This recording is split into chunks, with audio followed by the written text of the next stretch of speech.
Good morning crackers. Welcome back to our channel. हमने जो है अब तक जितना भी सब्जेक्ट कर रखा है ना वो रिवाइज करते रहना। आज जो है हम वन शॉट रिवीजन ले रहे हैं।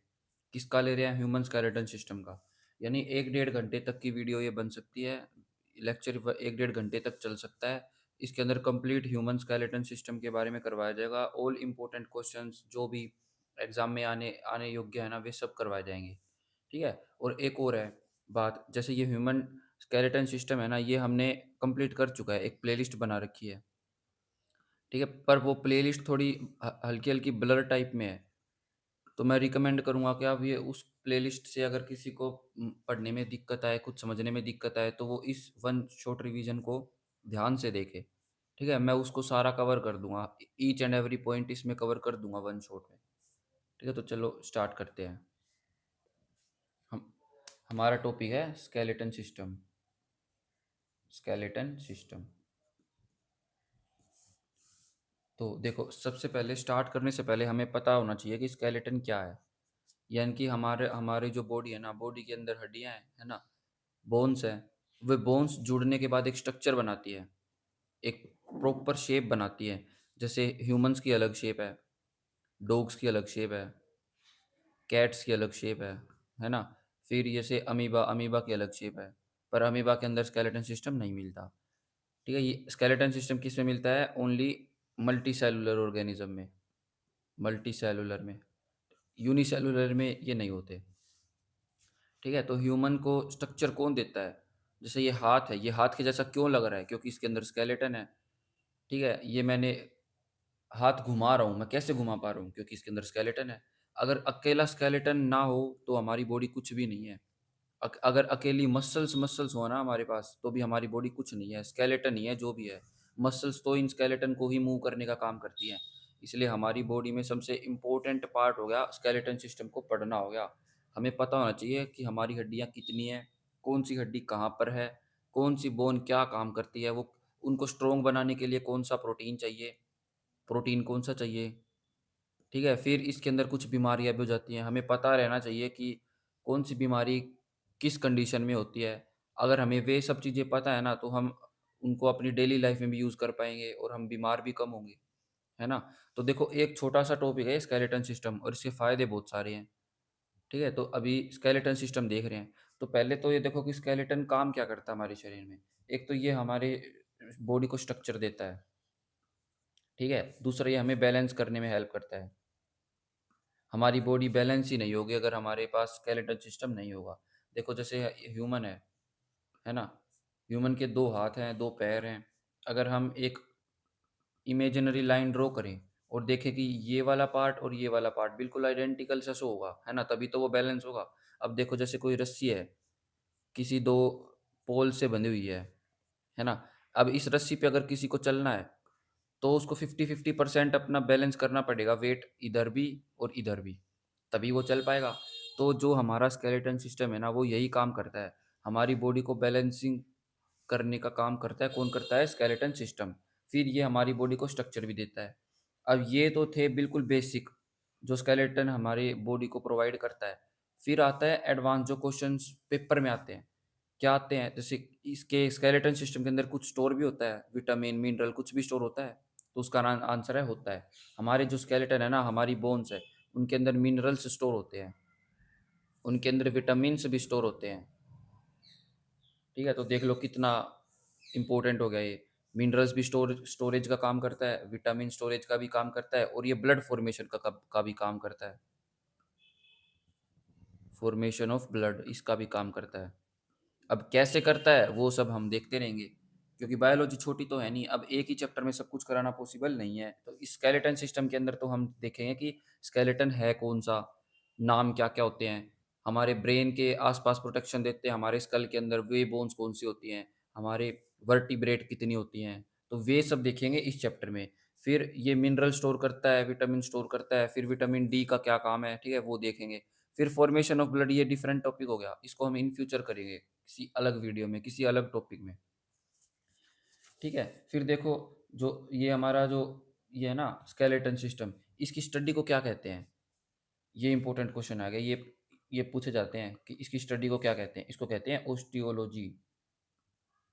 ओस्टियोलॉजी, ठीक है। फिर इसका स्पेशलिस्ट कौन हो गया? जो स्केलेटन सिस्टम के ऊपर स्पेशलिस्ट है, उसको क्या कहेंगे? उसको कहेंगे ओस्टियोलॉजिस्ट, ओस्टियोलॉजिस्ट, ठीक है। तो आई गेस इसमें कोई डाउट नहीं होगा। फिर एक आपने क्वेश्चन आपके दिमाग में अभी तुरंत आया होगा क्या, कि सर हमने देखा था जब भी हम डॉक्टर के पास जाते हैं ना, तो अगर हड्डियों की दिक्कत है तो हम ऑर्थोपेडिक के पास जाते हैं, पर यहाँ पे तो ओस्टियोलॉजी लिखा है, ओस्टियोलॉजिस्ट लिखा है, तो ऑर्थोपेडिक क्यों नहीं लिखा? ऑर्थोपेडिक क्यों नहीं लिखा? वो ये नहीं लिखा, इसलिए नहीं लिखा क्योंकि जो ऑर्थोपेडिक है ना, वो बोन्स को जोड़ने का काम करता है, यानी उनके कनेक्शन में हेल्प करता है। जैसे मान लो किसी की उँगली टूट गई, यहाँ से टूट गई जॉइंट से, ठीक है? तो वो डॉक्टर के पास जाएँगे, किसके पास जाएँगे? ऑर्थोपेडिक के पास जाएँगे, क्योंकि वही है जो हड्डियों को जोड़ने का काम करता है। पर जो skeleton system, complete skeleton system की स्टडी करता है ना, वो ओस्टियोलॉजिस्ट होता है। यानी पूरी स्केलेटन सिस्टम की जानकारी रखने वाला ओस्टियोलॉजिस्ट हो गया, और हड्डियों को जोड़ने वाला ऑर्थोपेडिक हो गया। तो इसके अंदर है ना, कन्फ्यूज़न करते हैं काफ़ी टाइम। हम नहीं करते हैं, हम तो पढ़ के जा रहे हैं, पर पेपर में करके दे देते हैं। पेपर में ऑप्शन में दिखेगा ये भी, ऑप्शन में दिखेगा ये भी, ऑप्शन में दिखेगा ये भी, और ऑप्शन में 1-2 और दिख जाएँगे, ठीक है? हमें सब के सब आंसर ठीक लगेंगे, पर फिर हमें ध्यान देना पड़ेगा कि स्केलेटन सिस्टम पूछा है या फिर जॉइंट्स के बारे में पूछा है, ठीक है? तो इस चीज़ पे ध्यान देना पड़ेगा, ठीक है? फिर देखो, जैसे जैसे हमारा स्केलेटन है, अब ये स्केलेटन के 2 टाइप्स होते हैं। कौन से 2 टाइप्स हो गए? पहला तो हो गया हमारा एंडोस्केलेटन, दूसरा हो गया हमारा एक्सोस्केलेटन, ठीक है? अब नाम से ही देखो, एंडो और एक्सो, नाम से ही पता चल रहा है ये तो बाहर से ही दिख जाएगा। एक्सो है यानी एग्ज़िट की साइड, यानी बाहर से ही दिखने वाले हैं। तो ऐसी जितने भी स्केलेटन होते हैं ना, जो हमारे बॉडी के बाहर से ही दिख जाएँ, वो सब काउंट होते हैं एक्सोस्केलेटन में, और जो नहीं दिखते हैं बाहर से, वो काउंट होते हैं एंडोस्केलेटन में। अब एक्सोस्केलेटन का सबसे बेसिक एग्ज़ाम्पल क्या है? नाखून, नेल्स, हेयर्स, है ना? यही तो है। फिर एंडोस्केलेटन का एग्जाम्पल क्या हुआ? ये हमारे पूरा का पूरा स्केलेटन सिस्टम जो भी हमारे दिखाई नहीं दे रहा है ना, वो सब एंडोस्केलेटन का पार्ट होता है। जैसे बोन्स, कार्टिलेज, लिगामेंट, ये सब के सब एंडोस्केलेटन का पार्ट है। ये हमें दिखते नहीं है, पर फिर भी हमारे स्केलेटन का पार्ट हैं। ठीक है? फिर देखो, जैसे मैंने बोन्स का तो बता दिया, और काफ़ी बच्चों को पता भी होगा कि बोन क्या होती है। हड्डियाँ होती हैं बोन, है ना? ये जैसे मेरी फिंगर मूव कर रही है, ये मूव कर रही है क्योंकि ये सॉलिड है। अगर ये सॉलिड नहीं होती तो ये मूव ऐसे थोड़ी ना कर पाती, मैं अपनी मर्ज़ी से ऐसे थोड़ी ना मूव कर पाता। अब पानी है, पानी को आप ऐसे अपनी मर्ज़ी से कहीं से भी उठा सकते हो क्या? नहीं उठा सकते। उसको सॉलिड बाउल के अंदर डालेंगे, फिर उस बाउल को उठाया जा सकता है, पर पानी को नहीं उठाया जा सकता। है ना? क्यों नहीं उठाया जा सकता? क्योंकि उसके अंदर सॉलिडनेस कम है। इसीलिए बोन जो है वो सॉलिड हैं, इसीलिए हम अपनी मूवमेंट कर पा रहे हैं मसल्स की हेल्प से, ठीक है? पर अगर अगर अकेली मसल हो, तो क्या मूव हो जाएगा? नहीं होगा। क्यों? क्योंकि बोन ही इम्पोर्टेंट है। फिर आता है कार्टिलेज। कार्टिलेज जो है, एक काइंड ऑफ सॉफ्ट बोन बोल सकते हैं, कार्टिलेज, सॉफ्ट बोन्स। ये तो हार्ड होती हैं बोन्स, हमारी उँगली की हड्डी है, हमारे हाथ की हड्डी, ये तो काफ़ी हार्ड है ना? फिर सॉफ्ट बोन्स से क्या मतलब है? सॉफ्ट बोन्स वे होती हैं, जैसे हमारे ईयर है ना, ईयर, जैसे हम अपने ईयर कान को टच करो, उसको पकड़ो, तुम्हें फ़ील होगा कि ये काफ़ी सॉफ्ट-सॉफ्ट सा है, ठीक है? तो वो कार्टिलेज से बना हुआ है, इसलिए उसको सॉफ्ट बोन की कैटेगरी में डाल दिया जाता है। एग्ज़ाम्पल हो गया ईयर, ईयर का बाहर वाला पार्ट, या आउटर ईयर लिख दो इसको, आउटर पार्ट ऑफ ईयर। या फिर हम लिख सकते हैं नोज़, हमारे नाक है, नाक की हड्डी देखी है किसी ने? जैसे हमारा स्केलेटन सिस्टम होता है, स्केलेटन है, स्केलेटन में जो नाक होती है ना, उसकी जगह ऐसे होल होता है ना नाक की जगह पे। पर हम जब एज़ ए ह्यूमन देखते हैं किसी को, तो उसकी नाक की शेप ऐसे होती है, ऐसे ही होती है। तो ये कैसे आया? ये जो एरिया होता है ना, नोज़ टिप, ये भी कार्टिलेज की वजह से ही होता है। कार्टिलेज का ही एग्ज़ाम्पल है नोज़ टिप, ठीक है? फिर आती है हमारी बोन के जॉइंट्स जो होते हैं, जॉइंट्स भी कार्टिलेज से ही बनते हैं। तो ये बेसिक 3 एग्ज़ाम्पल हैं, इनको याद रख लो सॉफ्ट बोन्स में। Year, outer part of year, फिर नोज़ की टिप होती है ना, ये वाली टिप, ये भी कार्टिलेज से बनती है, और हमारे जॉइंट्स भी कार्टिलेज से ही बनते हैं, ठीक है? ये तो था हमारा ये एंडोस्केलेटन। फिर आते हैं हमारे लिगामेंट। लिगामेंट बोन्स को जोड़ने का काम करता है, यानी जॉइंट्स जो हैं वे लिगामेंट से बनते हैं। तुमने देखा होगा कि काफ़ी बार कोई किसी के स्कूल में फुटबॉल मैच होते हैं, ठीक है, वो भागते भागते कई बार गिर जाते हैं और डैमेज हो जाते हैं, फिर डॉक्टर क्या कहता है कि आपको तो लिगामेंट की दिक्कत है ना? इसका मतलब उसके जॉइंट्स में दिक्कत होगी। किस चीज़ की दिक्कत है? लिगामेंट की दिक्कत है। काफ़ी तकलीफ में रहते हैं फिर वे थोड़े दिन तक, जब तक इलाज ना हो जाए। तो वही लिगामेंट होता है जो जॉइंट्स बोन बोन को जॉइंट करने में काम करता है। ठीक है? ये था हमारा एंडोस्केलेटन का। फिर था एक्सोस्केलेटन। एक्सोस्केलेटन वे स्केलेटन के पार्ट होते हैं जो हमें बाहर से ही दिख जाते हैं, जैसे नेल्स, हेयर्स, है ना? ये दोनों बाहर से ही दिख जाते हैं, तो ये किसका पार्ट हो गए? एक्सोस्केलेटन का। फिर एक मोस्ट इंपोर्टेंट क्वेश्चन आता है, मोस्ट इंपोर्टेंट क्वेश्चन लिख, या फिर इसको वीआईपी लिख लो, वीआईपी क्वेश्चन आ गया ये। ये पेपर में पूछा जाता है, काफ़ी बार पूछा जाता है और ये लगभग हर सब्जेक्ट में पूछा जाता है, मतलब हर टॉपिक में। जैसे स्केलेटन सिस्टम में भी पूछा जा सकता है, वो मस्कुलर सिस्टम में भी पूछा जा सकता है, डाइजेस्टिव सिस्टम में भी पूछा जा सकता है ना? मतलब काफ़ी काफ़ी जगह पूछा जा सकता है। वो क्या होता है कि जो एम्ब्रियो है हमारा, एम्ब्रियो, एम्ब्रियो की कौन-सी लेयर से कौन-सा ऑर्गन बनता है, ठीक है? तो इसके लिए आई गेस एम्ब्रियो का पता होगा आपको, पर फिर भी रिकैप कर देते हैं एक बार। देखो, जैसे एक होता है मेल गैमीट यानी स्पर्म, एक होता है फीमेल गैमेट यानी ओवम, है ना? जब ये दोनों फर्टिलाइज़ होते हैं, तब एक हमारा जाइगोट बनता है। जाइगोट जाइगोट हो गया हमारा फर्टिलाइज़्ड सेल, ठीक है? फिर ये डिवीज़न शो करता है, यानी ये एक सेल है, फिर ये डिवीज़न शो करेगा, यानी ये ग्रुप ऑफ सेल्स बनाएँगे। फिर जो फर्स्ट टाइम जो बनता है ना ग्रुप ऑफ सेल्स, ये बनता है हमारा एम्ब्रियो। क्या बनता है? एम्ब्रियो। ये इम्पोर्टेंट है, इसलिए मैं ये काफ़ी बार रिपीट कर चुका हूँ। इसलिए ये एक बार और रिपीट करने की ज़रूरत थी क्योंकि ये इम्पोर्टेंट है। फिर एम्ब्रियो जो है ना, एम्ब्रियो की 3 लेयर होती हैं। अब ये तो एक बिल्कुल छोटा-सा इतना सा ही तो है ये, मतलब एक सेल है, 2-3 सेल और हो गए, उनको एक कॉम्बिनेशन को ही तो एम्ब्रियो बोल दिया, ठीक है? तो एम्ब्रियो की 3 लेयर होती हैं, क्या होती हैं? 3 लेयर, ये फर्स्ट लेयर, ये सेकंड लेयर, ये थर्ड लेयर, ठीक है? बीच वाली लेयर को तो बोलते हैं हम मेसोडर्म, मेसोडर्म। अंदर वाली को बोलते हैं एंडोडर्म, एंडोडर्म। और बाहर वाली को बोलते हैं एक्टोडर्म, एक्टो या फिर एक्सोडर्म। नाम से ही पता चल रहा है, मेसोडर्म है, मेसोडर्म, मेसो यानी मिडल, एंडो यानी अंदर वाला, और एक्टो या एक्सो यानी बाहर वाला। तो ये 3 लेयर होती है हमारे एम्ब्रियो में, एंडोडर्म, मेसोडर्म और एक्टोडर्म, ठीक है? फिर जो हमारा स्केलेटन सिस्टम है ना, स्केलेटन सिस्टम बनता है मेसोडर्म से। किससे बनता है? मेसोडर्म से, ठीक है? अब देखो, क्वेश्चन ये नहीं आएगा कि हमारा स्केलेटन सिस्टम किससे बनता है, क्योंकि ये तो हमें पता ही है कि मेसोडर्म से बनता है। क्वेश्चन आएगा कि हमारा जो एंडोस्केलेटन है ना, एंडोस्केलेटन, वो किससे बनता है? तो वो बनता है मेसोडर्म से। कन्फ्यूज़न होती है इसमें, फिर भी एक बार आप देखो कि ये इससे बनता है, ठीक है? फिर हम देखते हैं कि जो हमारी बोन्स हैं, वो जो है बोन्स, वे हमें फंक्शन में हमें प्रोटेक्शन भी देते हैं, प्रोटेक्शन। जैसे हमारा हार्ट है, हमारे लंग्स हैं, हमारा स्टमक है, ये कुछ हैं ऑर्गन्स जो कि बिल्कुल सॉफ्ट ऑर्गन्स हैं।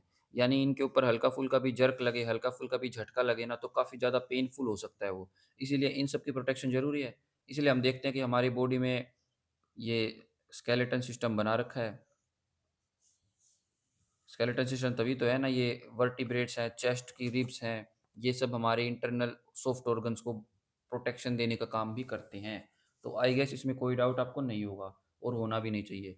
फिर जो हमारी बोन्स है ना, बच्चों के अंदर तो वो 275 से लेके अप्रोक्सिमेटली 300 तक होते हैं, ठीक है? अब ये अप्रोक्सिमेट का मतलब क्या है कि मतलब क्वेश्चन पेपर में 276 भी दे सकते हैं, 290 भी दे सकते हैं, यानी कि ये सब आंसर्स ठीक हो सकते हैं, पर क्वेश्चन पेपर में कभी भी एक से ज़्यादा सेम टाइप के ऑप्शन नहीं देंगे, ठीक है? इसलिए एक रेंज दी जाती है कि बच्चों के अंदर अप्रोक्सिमेटली इतनी रेंज में बोन्स हैं। फिर क्वेश्चन आता है कि अडल्ट्स में कितनी है? जैसे-जैसे बच्चा बड़ा होगा ना, तो उसकी बोन्स मर्ज होती जाएँगी। मर्ज होने के बाद सिर्फ़ 206 ही बोन्स रह जाएँगी उसकी बॉडी में। मज़ाक की बात अलग है कि सुबह-सुबह 207 होती है, पर ऐसा कुछ है नहीं। ये सिर्फ़ एक काइंड ऑफ जोक है, ठीक है? तो अडल्ट्स के अंदर 206 बोन्स होती हैं। हम उन 206 के नाम को पढ़ेंगे। हम देखेंगे कि कौन-सी बोन कहाँ होती है, और ये ज़्यादा 206 का मतलब ये नहीं है कि आप 206 नाम याद करोगे ना।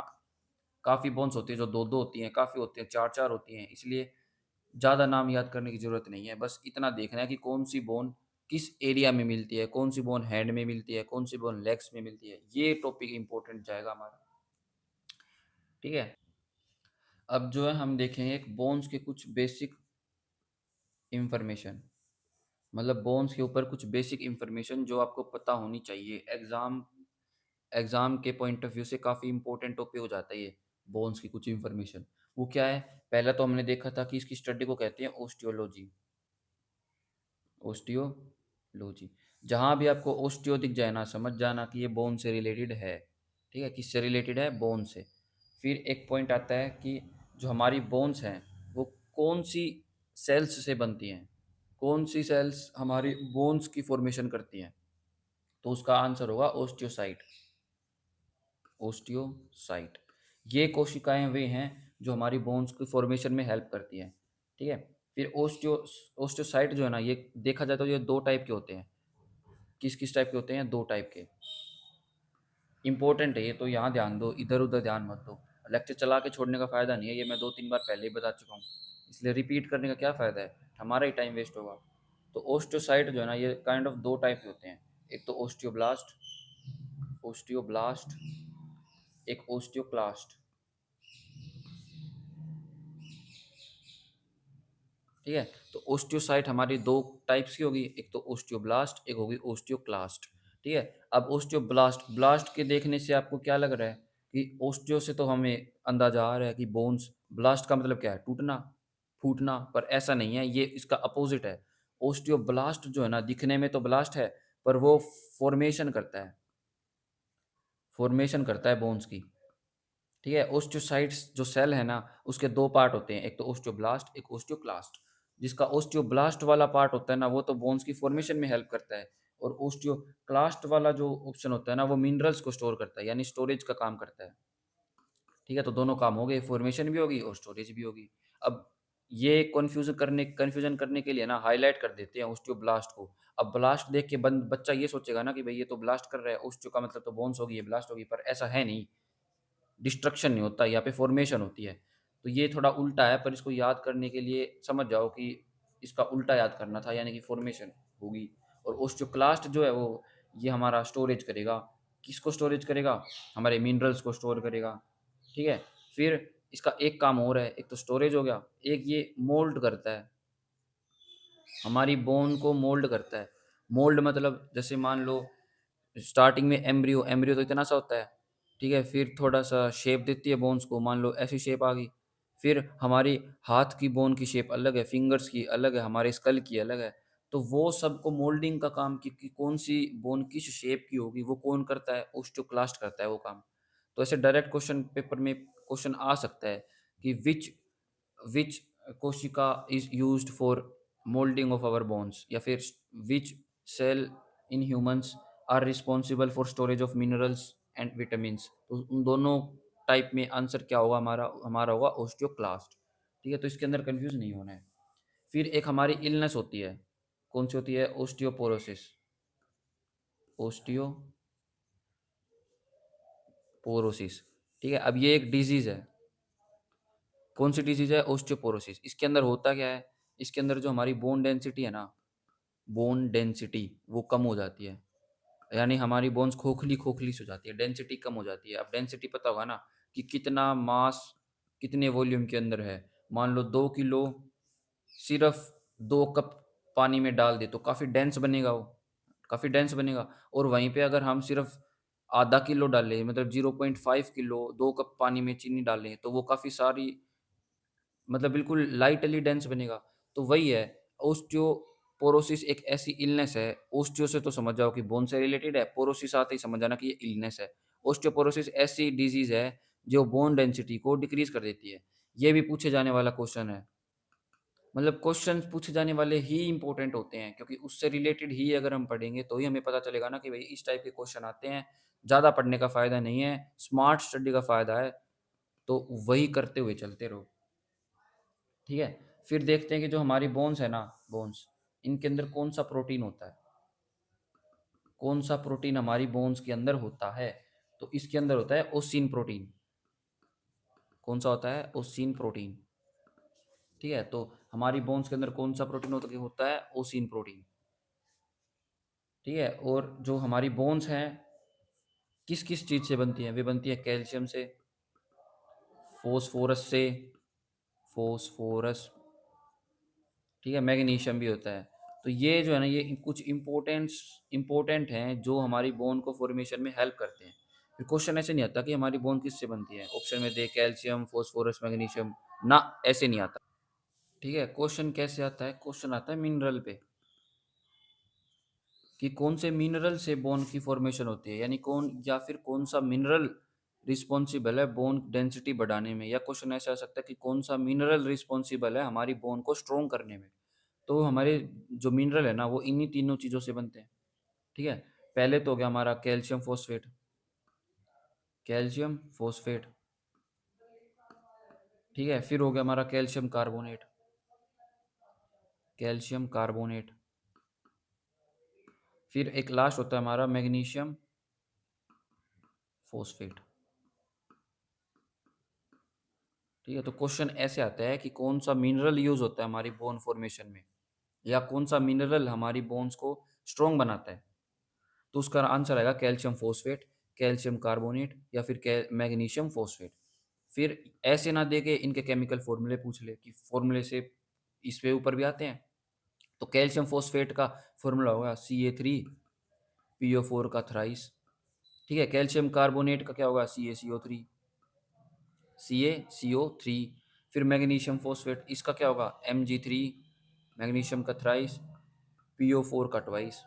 ठीक है? तो ये जो है ना, ये मिनरल, ये इंपॉर्टेंट है। अब ये याद हो गए तो नाम तो याद हो ही जाएंगे। कैल्शियम है, फॉस्फेट है, कैल्शियम है, कार्बोनेट है, मैग्नीशियम है, फॉस्फोरस है, फॉस्फेट है।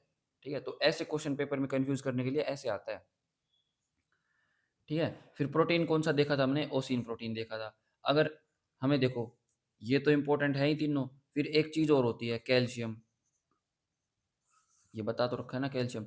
कैल्शियम ज़्यादा इम्पोर्टेंट है इन सब में, क्यों? क्योंकि यही हमारी बोन को स्ट्रेंथ देता है।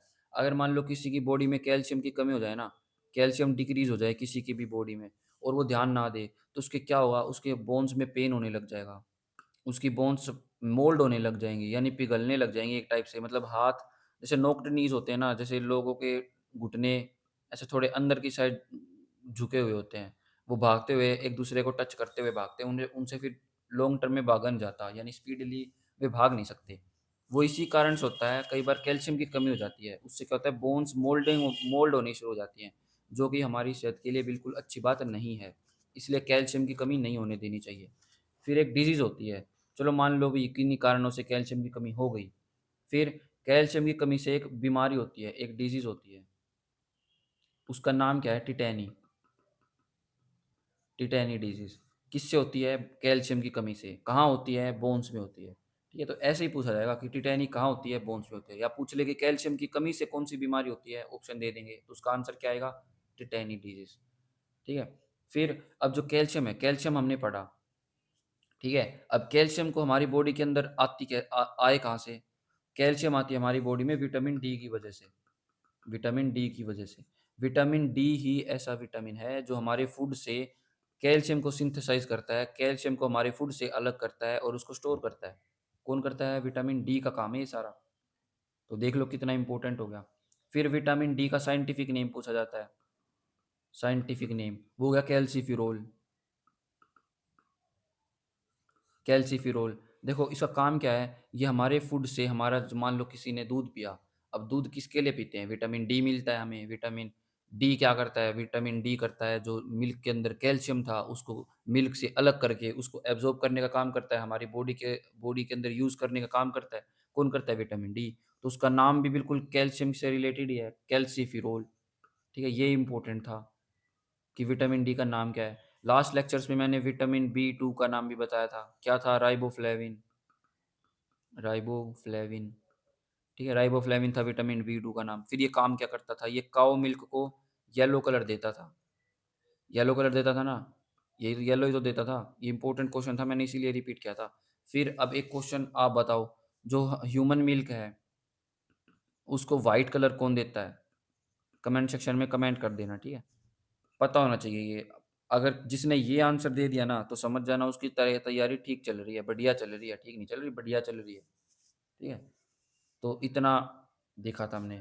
फिर विटामिन डी का साइंटिफिक नेम हो गया कैल्सिफेरॉल। विटामिन डी काम क्या करता है? ये कैल्शियम को सिंथेसाइज़ करता है। कहाँ से? जो भी हम फूड खाते हैं उससे सिंथेसाइज़ करता है। ठीक है? फिर कुछ बीमारियाँ होती है बोन से रिलेटेड, किड्स में और अडल्ट्स में।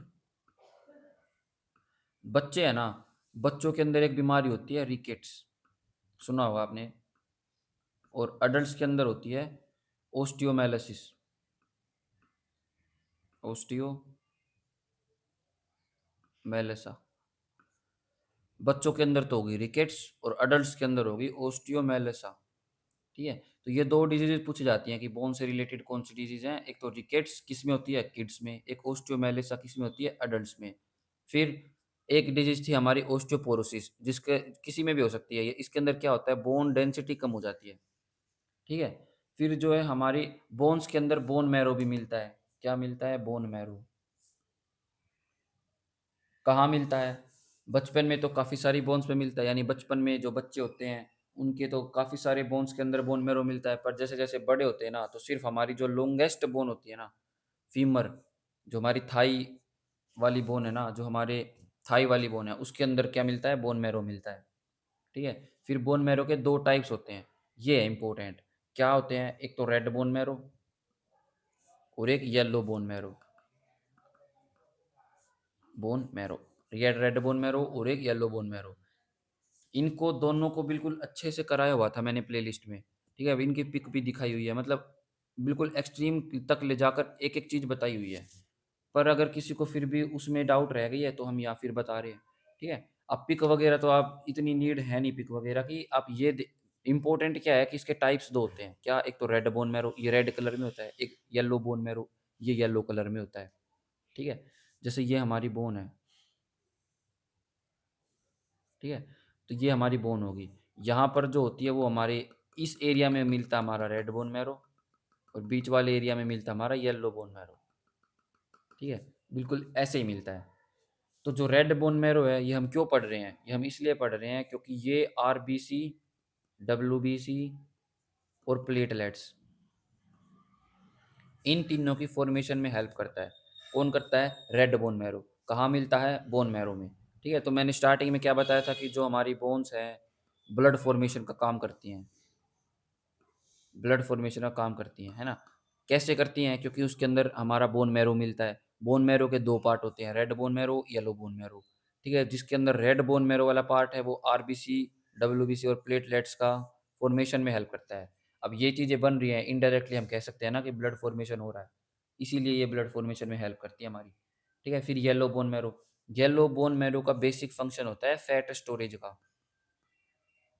अब देखने से क्या लग रहा है कि जो बोन्स हैं, बोन्स थोड़ी ना फैट को स्टोर करेंगे, पर नहीं, जो हमारी बोन्स का जो येलो बोन मैरो वाला पार्ट होता है, वो फैट को स्टोर करता है। फैट का साइंटिफिक नेम क्या है? लिपिड। क्या है? लिपिड। तो ये क्वेश्चन आता है, लिपिड दे देगा एग्जाम में और आप ढूंढते रह जाओगे कि सर ने तो बताया ही नहीं लिपिड क्या था, हमने तो फैट सुना था। आंसर पता है फिर भी आप दे नहीं पाओगे, क्यों? क्योंकि लैक ऑफ इंफॉर्मेशन रहेगी। इसलिए फैट को याद रखो, साइंटिफिक नेम हो गया लिपिड। तो ये जो थी ना, ये हमारी बेसिक इन्फॉर्मेशन थी।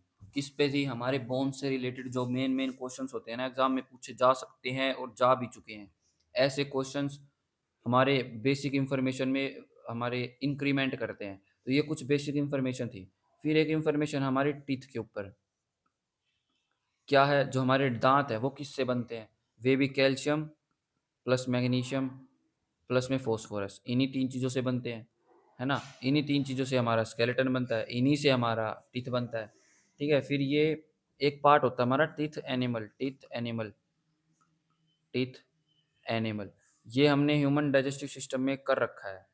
ह्यूमन डाइजेस्टिव सिस्टम में अगर आपने नहीं करा है तो आगे कर लेना। पर टीथ एनिमल, एनिमल हमारा जो दाँत होता है ना, जैसे ये हमारी टीथ होगी, ठीक है? टीथ के ऊपर एक व्हाइट कलर की लेयर होती है, उसको बोलते हैं टीथ एनिमल।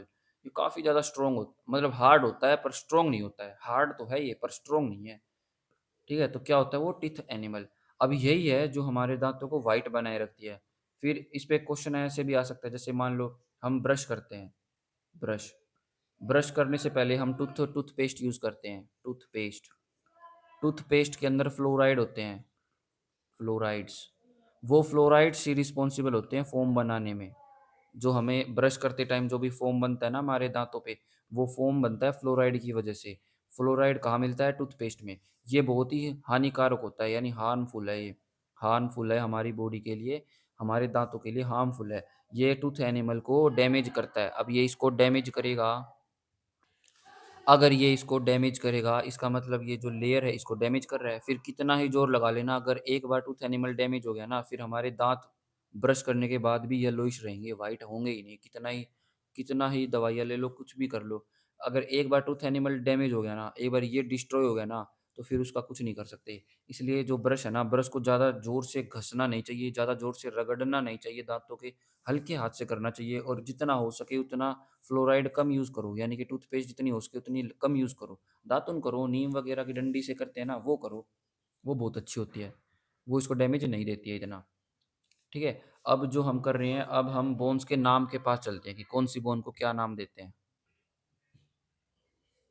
ठीक है? तो हमने देखा था एंडोस्केलेटन, एंडोस्केलेटन, एंडोस्केलेटन। स्केलेटन के 2 पार्ट थे, एक्सो और एंडो।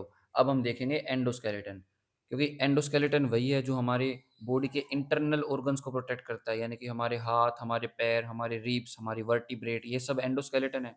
एक्सोस्केलेटन थे हमारे नेल्स, हमारे हेयर्स एक्सेट्रा, ये थे हमारे एक्सोस्केलेटन। अब एक्सोस्केलेटन के नाम तो हमने देख लिए, है ना? कौन-सा कहाँ होता है वो पता ही है। नेल्स कहाँ होते हैं हमारे? उँगलियों में होते हैं, अंगूठे में होते हैं, पैर में होते हैं, है ना? हेयर कहाँ होती है हमारी?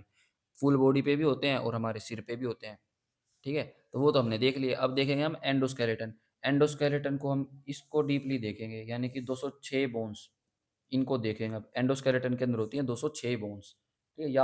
याद रखो 206 बोन्स होती हैं। अब एंडोस्केलेटन को पढ़ना है ना, तो इसको ब्रेक करके क्लासिफिकेशन करके फिर पढ़ा जाता है। उससे क्या रहता है, ईज़ी रहता है याद रखने में, ठीक है? तो एंडोस्केलेटन के 2 पार्ट हो गए, एक तो हो गया एक्सियल एंडोस्केलेटन और एक हो गया अपेंडिकुलर एंडोस्केलेटन, ठीक है? तो एंडोस्केलेटन के 2 पार्ट हो गए, एक तो हो गया एक्सियल एंडोस्केलेटन, एक हो गया अपेंडिकुलर एंडोस्केलेटन, ठीक है? तो इसमें आई गेस आपको कोई डाउट नहीं होना चाहिए। अगर किसी को अभी भी लग रहा है ना कि सर समझ में नहीं आ रहा, थोड़ा और डीप करवाओ, वैसे तो ये काफ़ी ज़्यादा इनफ है डीप में, पर फिर भी अगर और डीप चाहिए ना, तो मैंने प्लेलिस्ट बना रखी है, उसको देखो, वो बिल्कुल आराम से बना रखी है। बस वो थोड़ी-सी ब्लर बनी है, वो स्टार्टिंग में इतना टेक्नोलॉजिकल बंदा नहीं था मैं, इसलिए थोड़ी दिक्कत हुई थी, वो अब थोड़ी सुधर रही है धीरे-धीरे। ठीक है? तो देखो एक्सियल एंडोस्केलेटन और होगी अपेंडिकुलर एंडोस्केलेटन। जो हमारी एक्सियल एंडोस्केलेटन है ना, एक्सियल एंडोस्केलेटन सिस्टम है ना हमारा, इसको बोला जाता है धड़ हिंदी में, धड़। यानी कि हमारा एब्डोमेन वाला पार्ट। जैसे इसके अंदर आते हैं हमारे स्कल आ गया, एक तो स्कल आ गया, ठीक है? एक आ गया इसके अंदर हमारी चेस्ट, चेस्ट के अंदर रिब्स, रिब्स होती है ना हमारे, वे इसी के अंदर आते हैं एक्सियल में। एक इसके अंदर आती है हमारी बैकबोन, बैकबोन। ये तीनों चीज़ें कवर होती हैं हमारे एक्सियल एंडोस्केलेटन सिस्टम में। और जो बचा हुआ पार्ट हो गया, जैसे हमारे हैंड्स, हमारी लेग्स, हिप बोन, हिप्स और हो गए हमारे शोल्डर, ये चारों कवर होंगे हमारे अपेंडिकुलर एंडोस्केलेटन सिस्टम में, ठीक है? स्कल, स्कल के अंदर हो गए हमारे फेस की बोन्स और हमारे जो कपाल होता है, हमारा जो स्कल है, हमारा जो ब्रेन को प्रोटेक्ट करता है, वो वाला पार्ट। फिर हमारे ईयर्स भी स्कल वाले में ही आएँगे। फिर हमारा जो नेक होती है, नेक के अंदर एक हेड बोन होती है, हमारी गर्दन में हेड बोन होती है, वो भी स्कल के अंदर आती है। तो ये सारे टोटल मिलाकर कितनी होती हैं? 29 होती हैं। ठीक है? तो स्कल के अंदर कितनी बोन्स हुई? 29 बोन्स हुई। फिर हमारी चेस्ट, चेस्ट के अंदर रिब्स होती हैं, रिब्स, टोटल रिब्स हमारे शरीर में होती है 25।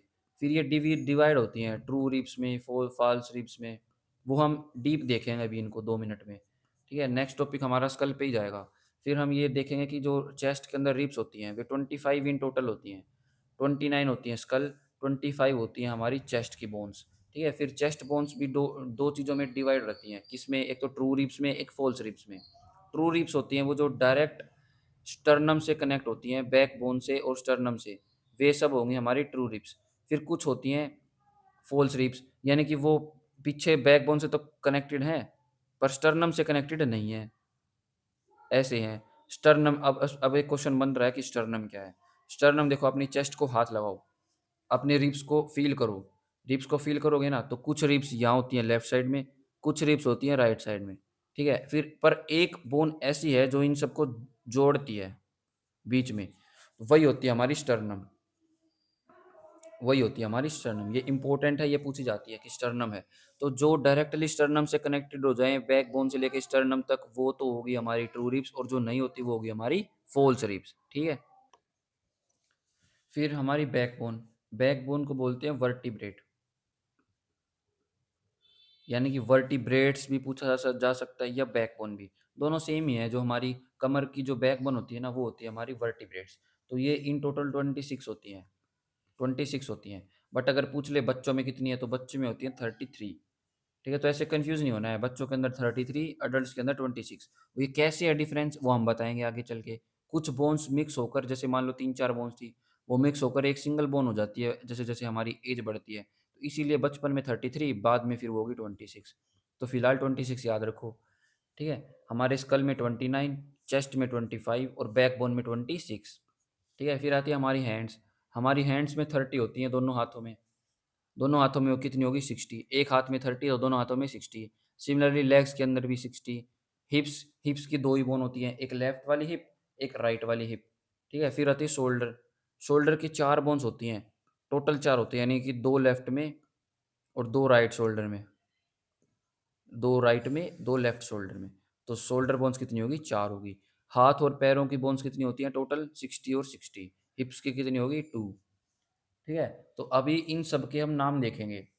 देखो, ये याद करने की ज़रूरत नहीं है कि स्कल के अंदर बस इतना देखो कि 29 बोन्स होती हैं। ये याद करने की ज़रूरत नहीं है कि स्कल के अंदर जैसे 8-9 बोन्स होगी, उन सब के वे सब कितनी-कितनी होती है। इतना डीप जाने की ज़रूरत नहीं है। इतना डीप मेडिकल स्टूडेंट्स नीट वगैरह या फिर और हायर एजुकेशन में पढ़ते हैं। पर फिर भी अगर याद रहता है तो वेल एंड गुड, अगर याद नहीं रहता है तो बस ये याद ज़रूर रखना कि कौन-सी बोन कौन से हमारे पार्ट में मिलती है। यानी स्कल के अंदर कौन-सी मिलती है, बैकबोन वर्टिब्रेट में कौन-कौन सी मिलती है। ये याद रखना काफ़ी इम्पोर्टेंट है, क्योंकि जैसे पेपर में दे देंगे कि हमारे हैंड है, हैंड के अंदर कौन-सी बोन मिलती है? क्या रेडियल जो है, रेडियल या जिसको रेडियस भी बोलते हैं, वो कौन से ऑर्गन में मिलती है? ऑप्शन दे देंगे हमारे स्कल में, फिर दे दिया हमारे हैंड्स में, फिर दे दिया हमारी लेग्स में, या फिर दे देते हैं हमारे एब्डोमेन में, ठीक है? तो उसका आंसर क्या आएगा? उसका आंसर आएगा हैंड में। तो रेडियल बोन हमारी हैंड में मिलती है। तो ऐसे क्वेश्चन ज़्यादा पूछे जाते हैं। फिर रेडियल बोन होती कितनी? ये 2 होती हैं, एक लेफ्ट हैंड में, एक राइट हैंड में। ठीक है? तो वो सब हम देखेंगे। अगर हो सके तो याद कर लेना। ये हम हमारी तरफ से प्रिपरेशन पूरी रखें, फिर अगला क्वेश्चन पेपर में कैसा ही क्वेश्चन आ जाए, हम बिना डरे, बिना झिझक के कुछ भी क्लियर कर सकते हैं फिर। है ना? तो अपनी तैयारी पूरी रखो। तो अभी जो है हमारा टॉपिक रहेगा स्कल का। स्कल। कितनी बोन्स होती हैं स्कल में? 29। अभी बताया था कितनी बोन होती है? 29। और टोटल, चलो अब कमेंट करो जल्दी-जल्दी कि एंडोस्केलेटन में कितनी बोन्स होती हैं हमारे, ठीक है? कमेंट कर देना जल्दी फटाफट। तो हमारे स्कल है, स्कल को पढ़ना है तो इसको भी क्लासिफ़ाई करते हैं। क्लासिफ़ाई करते हैं मतलब इसको 4 पार्ट्स में डिवाइड करके पढ़ते हैं, ठीक है? पहला स्कल है, स्कल पहला तो हो गया हमारा क्रेनियम, क्रेनियम इसको कपाल भी बोलते हैं, कपाल। क्रेनियम वो वाला पार्ट होता है हमारी बॉडी में जो हमारे ब्रेन को प्रोटेक्ट करता है। ब्रेन को प्रोटेक्ट करता है, यानी कि जो अपने सिर के ऊपर हाथ रखो, जहाँ तुम्हारी हथेली रखी, जहाँ तुम्हारे बाल है ना सिर पे, वो सारा क्रेनियम वाला पार्ट है। ठीक है? पहले देखेंगे हम क्रेनियम, फिर आगे हमारी फेस बोन, यानी कि हमारे चेहरे में कितनी बोन्स हैं। चेहरा मतलब जिसके अंदर हमारी आँखों वाला एरिया, हमारे नाक वाला एरिया, हमारे चिक वाला एरिया, हमारे ठोडी वाला एरिया, चिन वाला एरिया और हमारे कानों के पास वाला एरिया, वो सारा एरिया हमारे फेस के अंदर कवर होता है। फिर आती है हमारी ईयर बोन्स, कि हमारे कानों में कितनी बोन्स होती हैं। फिर हमारी होती है नेक के अंदर हेड बोन, हेड बोन, ये तो एक ही होती है, इसको तो डायरेक्ट याद कर लो। कितनी होती है? Head bone. कौन सी होती है? एक होती है। शेप कैसी होती है? सी शेप होती है इसकी, यानी कि दिखने में सी जैसा होता है ये। कैपिटल सी, स्मॉल सी, जो भी आपको अच्छा लगे, उसकी शेप का होता है। फिर आता है हमारा ईयर। ईयर के अंदर होती है हमारी 6 बोन्स। कौन सी 6 बोन्स? इसको याद करने का तरीका होता है MIS। ये होगी 6 बोन्स, यानी कि 3 लेफ्ट ईयर में, 3 राइट ईयर में। कौन-सी होती हैं? एक तो एम से हो गया हमारा मैलस, मैलस, आई से हो गया हमारा इनकस और एस से हो गया हमारा स्टेपिस। ठीक है? स्टेपीज़ ये तो तुमने सुना ही होगा, हमारी स्मॉलेस्ट बोन होती है ह्यूमन में। स्मॉलेस्ट बोन कौन-सी होती है? ईयर में। कहाँ मिलती है? मिडल पार्ट में, यानी मिड ईयर में। काम क्या करती है? काम करती है जैसे हम मैं बोल रहा हूँ, है ना? बोल रहा हूँ, तुमको सुन कैसे रहा है? तुम सबको सुन कैसे रहा है? वो सुन रहा है जैसे वाइब्रेशंस होती हैं ईयर में। मान लो कोई बंदा है, ठीक है? वो बोला, ठीक है? तो एयर के अंदर वाइब्रेशन हुई। वाइब्रेशंस की क्या हुई? वेव बनी। वेव जो है वो हमारे मिड मिड एयर तक आई, ठीक है? मिड एयर में स्टेपीज़ से टकराई। उस स्टेपीज़ से टकराने के बाद उसने फ़ील किया, फिर उसने सिग्नल को कन्वर्ट किया समझने वाले में कि सिग्नल ये आ क्या रहा है, कहना क्या चाह रहे हैं। फिर वो ब्रेन तक गया सिग्नल और हमें पता चला कि उसने बोला क्या है। और ये काफ़ी फ़ास्ट प्रोसेस है। मैं जैसे ही बोलता हूँ, वैसे ही सामने वाला समझ जाता है कि ये क्या बोल रहा है। क्यों कैसे समझ जाता है? क्योंकि ये काफ़ी ज़्यादा फ़ास्ट प्रोसेस है ये। ठीक है? तो वो कौन काम करता है? स्टेपीज़ करता है। ये हमारी स्मॉलेस्ट बोन है और हमारे मिड ईयर में मिलती है। फिर जो स्टेपीज़ है, ये हमारे मिड ईयर में मिलती है। ठीक है? और एक क्वेश्चन इस पे ऐसे आता है कि ये ग्रो नहीं करती है। जो ये बचपन में थी जिस साइज़ की, उसी साइज़ की ये परमानेंट हो जाती है। यानी अडल्ट के अंदर भी सेम, बचपन में भी सेम। ये कभी ग्रो नहीं करती। जितनी एक बार बन गई, उतनी ही बन गई। ये बाद में ग्रो नहीं करेगी। कितना ही कुछ कर लेना, ये बाद में ग्रो नहीं करेगी। ठीक है? फिर काफ़ी बार क्या कहता है कि एक बार क्वेश्चन पेपर में ये क्वेश्चन आया हुआ कि which of the following bone is found in year? Option क्या थे? मैलस, ओसिपिटल, रेडियल और टेम्पोरल। आंसर क्या आएगा इसका? कमेंट कर दो। फिर सेम क्वेश्चन था कि हमारे जो बोन है, वो ईयर में कौन-सी मिलती है? उसके अंदर था हैमरस बोन, फिर था हमारा मैक्सिला, फिर था हमारा ज़ाइगोमैटिक और एक ऑप्शन था नन ऑफ दीज़। ठीक है? इसका आंसर क्या आएगा? अब देखो, अब तुम कितना ही ढूँढ लो, नहीं दिखेगा। क्यों नहीं दिखेगा? क्योंकि इसके अंदर मैंने बताया ही नहीं है। अब मैं बताऊँगा, हैमर है इसका आंसर। क्यों?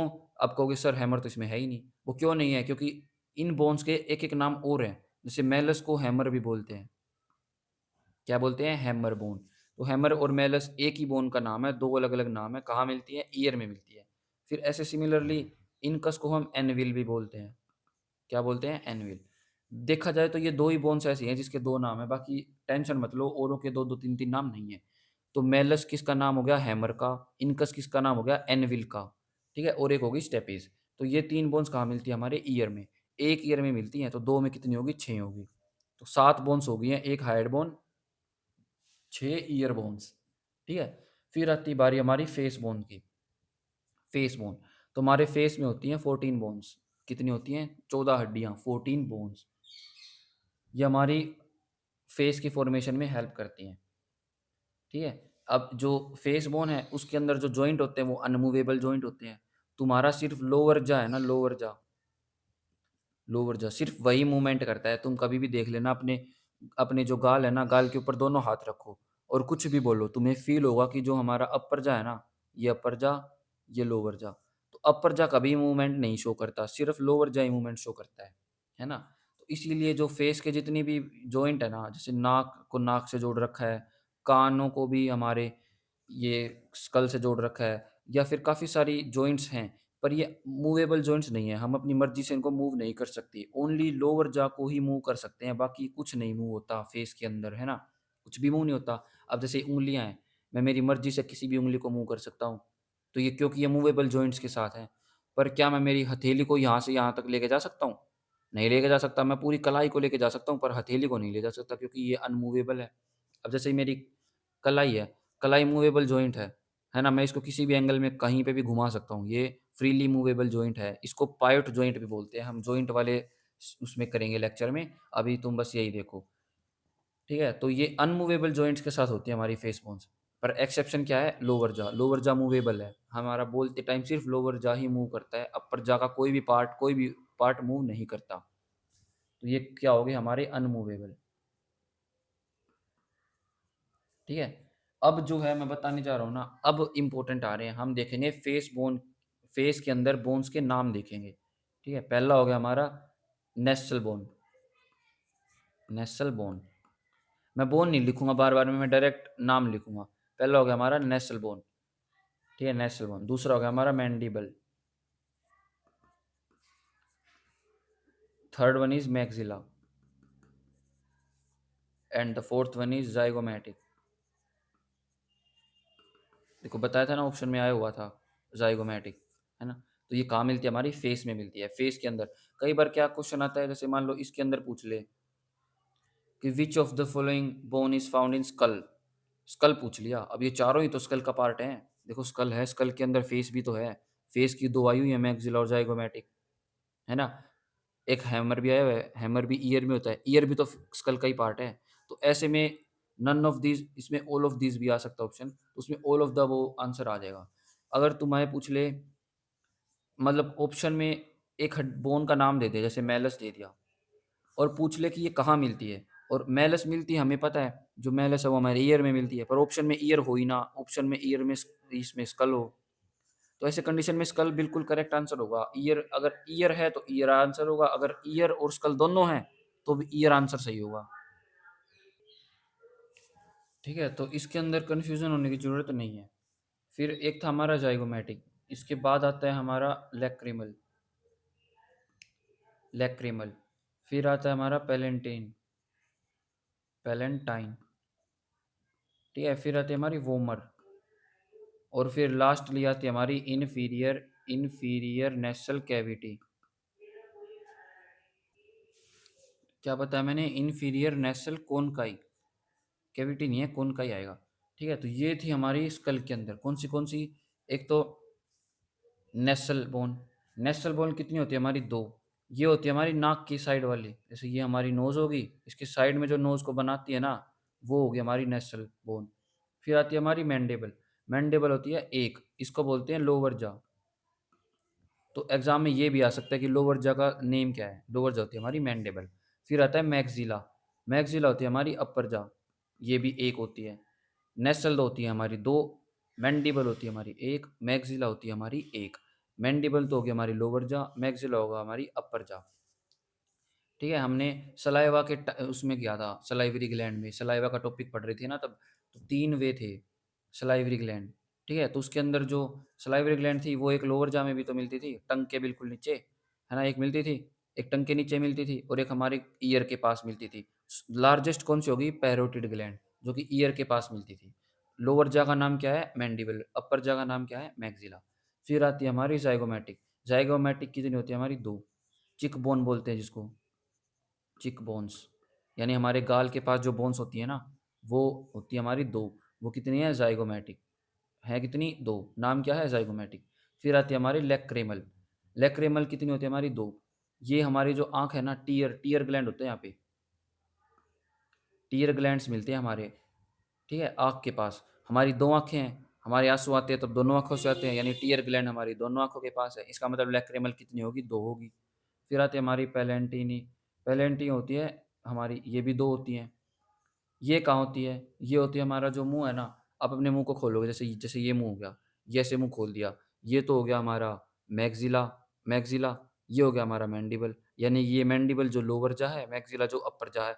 अब अपर जा में जो ये वाला पोर्शन होता है ना, टंग के ऊपर वाला पोर्शन, जिसको ताल बोलते हैं, ताल, सॉफ्ट सा पार्ट, ये 2 हिस्सों में डिवाइड रहता है ऐसे, एक लेफ्ट पार्ट, एक राइट पार्ट, है ना? अब ये 2 हिस्सों में डिवाइड होता है, पर ये कनेक्टेड रहता है, पर है ये 2 बोन्स, तो वो दोनों, ये वाली और ये वाली, माउथ के अंदर, यहाँ वाली और यहाँ वाली, ये दोनों बोन्स उनको बोलते हैं पैलेंटाइन बोन।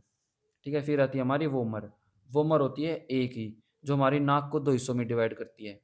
जैसे ये हमारा फेस है, ये हमारी आईज़ हैं, ये हमारी नाक है। नाक को 2 हिस्सों में डिवाइड कर रहा है। उसको बोलते हैं हमारी वोमर। फिर आती है हमारी इन्फीरियर नेसल कोनकाई, ये भी 2 होती हैं। ठीक है, नेसल कोनकाई है, ये भी 2 होती हैं। ठीक है, तो याद करना क्या है? हमें ये देखना है कि नेसल बोन कहाँ मिलती है, मैंडिबल, मैक्सिला कहाँ मिलती है, ज़ाइगोमैटिक कहाँ मिलती है, लैक्रिमल, पैलेंटाइन, वोमर, इन्फीरियर नेसल कोनकाई, ये बोन्स कहाँ मिलती हैं? तो ये सब मिलती हैं फेस के अंदर। टोटल बोन कितनी होती है फेस में? 14। ईयर में कितनी होती है? एक। और एक कौन सी होती है? Hide bone. ईयर में 1 नहीं होती, ईयर में 6 होती हैं, ठीक है? अब लास्ट पार्ट जो हमारा स्कल का रहता है, वो रहता है हमारा क्रेनियम का पार्ट, ठीक है? अब क्रेनियम में कितनी बोन्स होती है? टोटल 29 है, तो कितनी हो चुकी? 20, 21 हो चुकी, कितनी रहेगी? 8 रहेगी, तो इसके अंदर कितनी बोन्स होगी? 8, ठीक है? अब क्रेनियम, क्रेनियम को हम बोलते हैं ये हमारा ब्रेन बॉक्स है, ब्रेन बॉक्स, क्रेनियम हमारा क्या होता है? ब्रेन बॉक्स होता है। इसके अंदर अनमूवेबल जॉइंट्स होते हैं, अनमूवेबल जॉइंट। अब अनमूवेबल जॉइंट का क्या मतलब है? जैसे हमारा स्कल है, ये हमारा स्कल हो गया, ये हमारा ब्रेन हो गया। अब क्या कोई ऐसा इंसान है जो अपने इस वाले ब्रेन के इस वाली बोन को यहाँ से हटाकर यहाँ ले आए, यहाँ से हटाकर यहाँ तक मूव कर दे? है कोई इतना महानुभाव? कोई नहीं है। क्यों? क्योंकि ये मूव कर ही नहीं सकते, ये एक जगह रह गए, फिक्स जॉइंट है, ये फिक्स रहते हैं हमारे हमेशा। तो इसलिए ये अनमूवेबल जॉइंट हो गए, ठीक है? हमारा जो अपर जा है, ये भी अनमूवेबल है। मूवेबल कौन-सा है? हमारा लोअर जा, यानी कि मैंडिबल। मैंडिबल जो है ना, वो हमारा मूवेबल जॉइंट शो करता है, ठीक है? अब इसके नाम देखते हैं। ये 8 होते हैं टोटल। क्या होते हैं? 8 होते हैं क्रेनियम में। कौन से? एक तो ऑक्सीपिटल, ऑक्सीपिटल, एक हो गया हमारा पैरिटल, एक हो गया temporal, next one is frontal and the next one is ethmoid and the last one is sphenoidal. ठीक है, so I guess you don't have any doubt, और होना भी नहीं चाहिए। अगर फिर भी है तो कमेंट करो, ठीक है? तो क्रेनियम के अंदर कितनी होती हैं? 8 बोन्स होती हैं। कौन सी? Occipital, parietal, temporal, frontal, ethmoid and sphenoidal. देखो कितने सारे अटपटे से नाम हैं। तो जहाँ इतने अटपटे से नाम आ जाए ना, जिसके अंदर सबके पीछे अल, टल, टल, अल, एल ये लगेगा, वो सब क्रेनियम का पार्ट होते हैं। ठीक है? पर फिर भी सब में नहीं लगता, जैसे लैक्रिमल में भी एल लग रहा है, पर फिर ये तो स्कल इसके फेस का पार्ट है, क्रेनियम का है ही नहीं। तो ऐसे याद करो, पर फिर इन इन चीज़ों के साथ याद करो, औरों के साथ कनेक्ट करके फिर याद करो। ठीक है? तो ओसिपिटल कितने होते हैं? एक होता है। ओसिपिटल होता है जो हमारा स्कल है ना, जैसे ऐसे गुद्दी में थप्पड़ मारते हैं ना पीछे से, हम बचपन में बहुत मारते थे एक-दूसरे के दोस्तों में, तो जो गुद्दी से बिल्कुल ऊपर वाला एरिया होता है ना सिर पे, ऐसे कहते हैं कि इस एरिया में थप्पड़ नहीं मारना चाहिए, वो पीछे वाला एरिया होता है हमारा ओसिपिटल। फिर आता है हमारा पैरिटल बोन। ये कौन से होते हैं? ये 2 होते हैं, पैरिटल बोन। ये वो बोन है जो हमारे पेन को फ़ील करवाते हैं, पेन को, टच को।